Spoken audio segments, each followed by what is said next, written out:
appelés à vivre ensemble. Et curieusement, un pragmatique va aller toucher qui? Un flegmatique. Un flegmatique trouvera que lui, il est heureux en compagnie de qui? Est-ce qu'il faut les séparer? Non, il faut se connaître pour savoir avec nos styles comment vivre désormais. Imaginez une communauté, un groupe alors. Alors, il y a une partie qui concerne comment vivre avec un mélancolique, comment vivre avec un colère, comment vivre avec ceci. Je vous dispense de ça parce que c'est pas aussi important. Je vais aborder avec vous un autre qui a abordé en profondeur. Parce que, vous voyez, les 4 tempéraments du boucade, si on prend ça, qu'est-ce qui va se passer? On va catégoriser les gens. Mais il y a un flegmatique de flegmatique de depuis qu'il y a un serment ou un côté de l'autre côté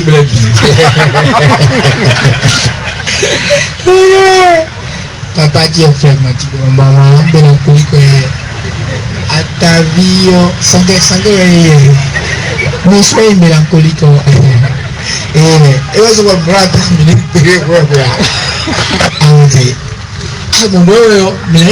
parce que en fait, par exemple, si le psychologue fait ça, il soignera personne. Parce que quand il t'a vu, tu réalises, il dit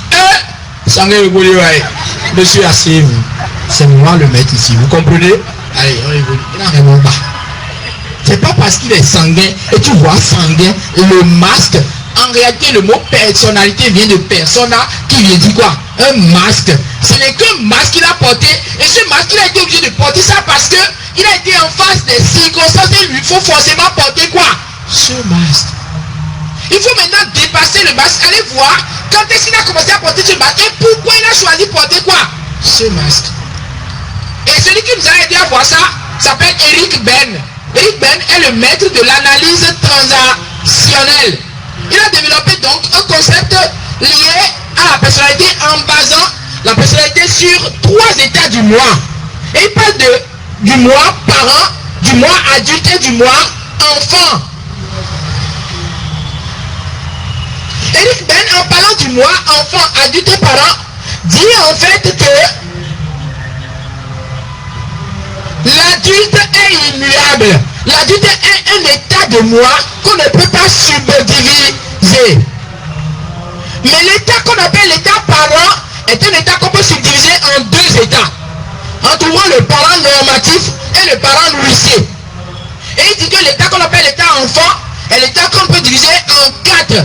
En trouvant un enfant soumis, un enfant rebelle, un enfant créateur et un enfant spontané.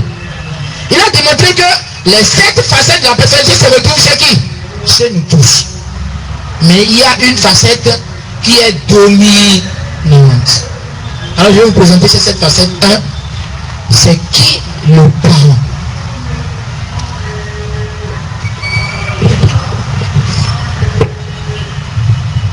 Le parent normatif.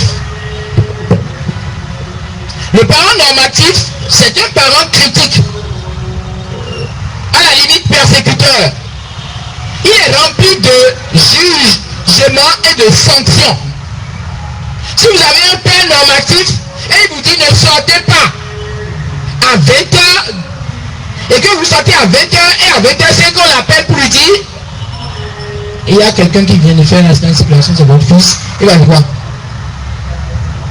Il sait de fidèle. Et si vous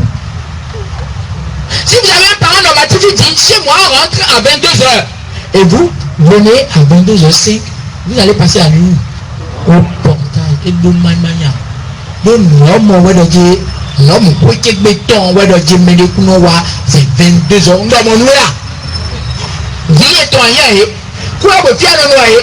Non, 22h, vous doit bien côté bois. Ah, donc on te l'a pleuré. Tu peux mourir, on peut te tuer. Lui, il est normatif. Le normatif, c'est quelqu'un qui respecte les règles parce que pour lui, la vie se vit en règle. Ici, si le normatif vient ici, on aime bien regarder. En conférence, il va se dire beaucoup comme ça, vraiment, tu vois. Et voilà, et nous conférence. Voilà. Et on me regarde comment. aliement dîner mon bien quand tout bon donc elle a tout monde quoi elle a tout monde à de nous bravo vous êtes bon vous êtes là vous êtes bon si un normatif vient dans votre maison il va dire ah non non non moi c'est un colon qui dit de mais bien il est toujours c'est-à-dire qu'ils ont été fabriqués pour voir ce qui est droit ce qui n'est pas droit ils sont partout et ils vous assaillissent ils vous parlent sa pauvre là ils vous envahissent la vie et tu avais l'occasion de nous payer. Mais alors, comment tu comprendras? Suppose que normatif au papa tout. Ou à côté. Si tu regardes Divi, bon, mais on vient bon. Il est il salon, ben, il va vous le prendre. Tu l'as bien, ça va. Si tu regardes, tout le monde. On le rôle, je vois si toi. Bati! Eh bien, mais si tu es bien où? On est cool ici là. Tu vas bien, on va bien. Nous sommes là. Il a nous mis le jour où il y a mais bien, nous non. Et il peut tomber aussi. Didier, il y a mis de deux ans. Nous bien, nous pip. Donc, on a quand même le fêter ainsi. Didier, Dibola, Madion, de Dia.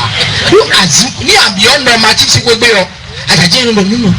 Ça là, cette chose là, c'est pour papa. C'est papa seul qui s'assoit là. Et la TV est meilleure. La TV est meilleure.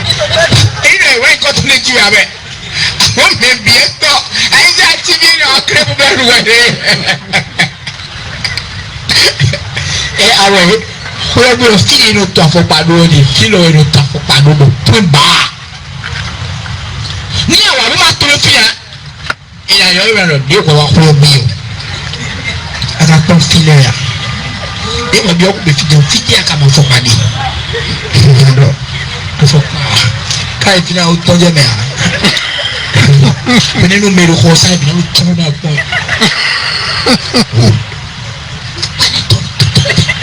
Alors, il y a un bouton. Le bébé a fait pas de tout la vie. C'est le normatif ça. Le normatif, tout est réglé chez lui. Et quand c'est trop développé, il devient pédant et écraseur. C'est-à-dire qu'il vous écrase. Il est persécuteur. C'est le contraire du parent nourricier. Vous savez ce que le parent nourricier fait?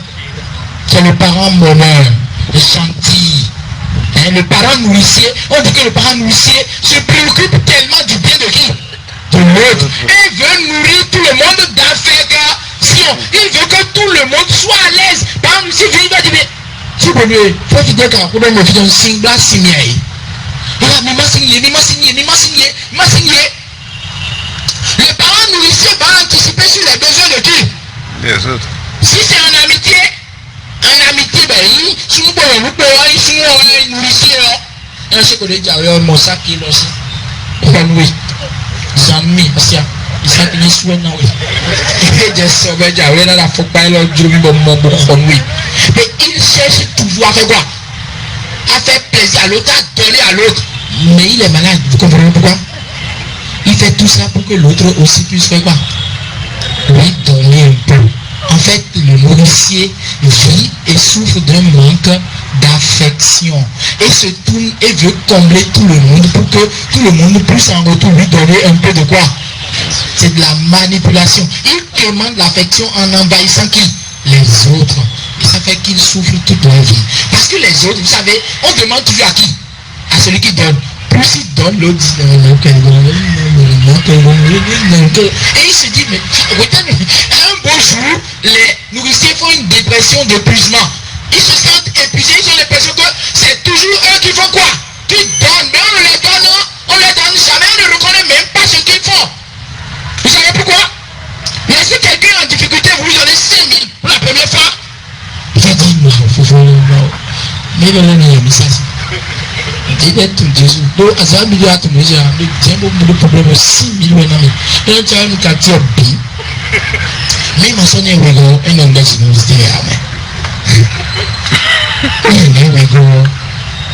on a dit que Bédi de nous, nous comptons. Ils sont anciens, ça. Oui, bon. Bon, dis-moi, il y a un peu de moukou.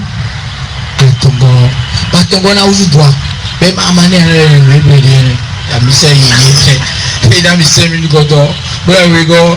Normalement, 5 minutes, la vie, mais dès que vous avez la quoi,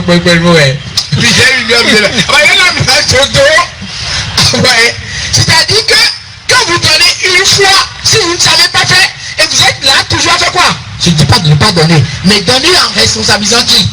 L'autre. Sinon l'autre se dit que, et le finir avec quoi? Bah non, non, à un moment donné, il se dit, il y en a me dit, on met la me dit.